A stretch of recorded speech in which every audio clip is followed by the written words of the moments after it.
પરમ પવિત્ર એવો અધિક માસ અને અધિકસ્ય અધિકમ ફલમ. અધિક માસ અને એ અધિક માસની અંદર પણ ભગવત કથા શ્રવણ, સત્સંગ, ભજન, કીર્તન આ બધાનું વિશેષ ફળ છે. એટલે કહ્યું છે કે અધિકસ્ય અધિકમ ફલમ. કદાચ તમને ખબર હોય કે ન હોય, પણ જેમ અધિક માસ આવે ને પછી તિથિઓ હોય આપણી, એકમ, બીજ, ત્રીજ, ચોથ, પાંચમ, છઠ, સાતમ, આઠમ, આવી તિથિઓ છે બધી. એ તિથિઓમાં પણ વૃદ્ધિ તિથિ હોય.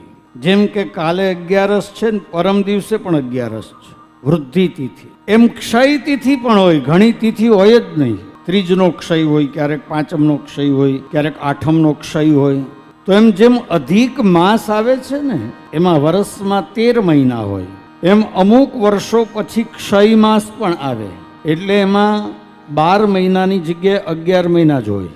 ક્ષય માસ કદાચ તમે સાંભળ્યું હોય કે ન સાંભળ્યું હોય, કે કદાચ આપણા જીવનમાં આવ્યો હોય કે ન આવ્યો હોય, આવે તો ક્ષય માસ એટલે આખા મહિનાનો ક્ષય હોય, મહિનો જ ન હોય. તો અધિક માસ એમ ક્ષય માસ પણ હોય, વૃદ્ધિ તિથિ એમ તિથિનો ક્ષય પણ હોય છે. એ શું કામ હોય છે?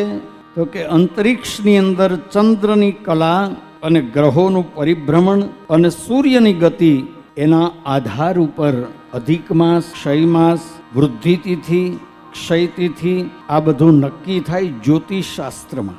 એટલે જુઓ તમે, પંચાંગમાં લખ્યું હોય કે આ દિવસે આટલા વાગે ગ્રહણ થશે એટલે એટલા વાગે ગ્રહણ હોય. બધું બહુ સૂક્ષ્મ, જ્યોતિષ શાસ્ત્રની અંદર સૂક્ષ્મ ગણિત છે. એ ઘણી વખત આપણી સમજમાં ના આવે એટલે આપણને એમ થાય કે આ શું છે બધું, આ 2-2-11 ને 2-2 બધા તહેવારો, આ દિવાળીમાં વચ્ચે ધોકો આવે ને શું છે, કંઈ સમજાય નહીં. પણ એક સૂક્ષ્મ ગણિત છે જે આપણી સમજની પરે છે, આપણી સમજમાં ના આવે. પણ એમાં વૃદ્ધિ તિથિ અને ક્ષય તિથિ હોય, એમ અધિક માસ અને ક્ષય માસ એટલે આખા મહિનાનો ક્ષય હોય. તો આપણને બહુ સુંદર મજાનો અવસર પ્રાપ્ત થયો છે, જેને આપણે કદાચ એવું કહી શકીએ કે ત્રિવેણી સંગમ કહી શકાય. જેમ પ્રયાગરાજની અંદર ગંગા, યમુના અને સરસ્વતીનો ત્રિવેણી સંગમ છે, અને એની અંદર ડૂબકી લગાવવાથી તમામ પાપો બળીને ભસ્મ થાય, એમ આ ત્રિવેણી છે. એક તો અધિક માસ છે અને ગાયોને માટે છે બીજું, અને ત્રીજું ભાગવતજીની કથા છે. એટલે આ ત્રિવેણી છે, અને એ ત્રિવેણીમાં આપણે 7 દિવસ સુધી ડૂબકી મારવાની છે. જેટલું નવાય એટલું નાહી લેવાનું. આપણા શાસ્ત્રો તો કથાને ગંગા કહે છે. રામચરિત માનસમાં પણ કહ્યું છે કે પૂછે એવું રઘુપતિ કથા પ્રસંગા, સકલ લોક જગ પાવની ગંગા. આ ભાગવતજીની કથા કે રામ કથા છે એ જગત પાવની ગંગા છે. અને એ સરિતાની ઉપમા એટલા માટે આપવામાં આવી છે કે નદી કિનારે તમે નાયા વગર પણ જઈ શકો. ભગવાનનું મંદિર હોય તો ફરજિયાત નાઈને જવું પડે. આ શ્રીનાથજી ગયા હોય તો ત્યાં સવારમાં મંગળા તમે સ્નાન કર્યા વગર કરી શકો.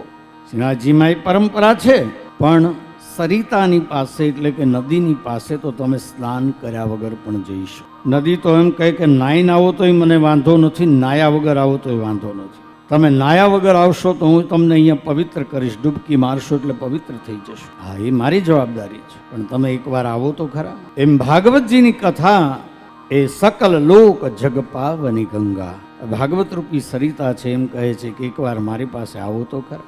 અને બીજું કે ગંગામાં ડૂબકી મારવી હોય ને તો હરિદ્વાર જવું પડે, બનારસ જવું પડે, અલ્હાબાદ જવું પડે. પણ આ ભાગવતજીની કથા એવી છે કે એ આપણી પાસે આવે, અને આપણી પાસે આવે અને પછી જો એમાં આપણે અધિક માસ, ગૌ સેવા જેવો લાભ અને ભાગવતજીની કથા, આ ત્રિવેણી સંગમમાં જો આપણે ડૂબકી ન લગાવીએ ને તો મૂર્ખની ડાયરીમાં આપણું પહેલું નામ.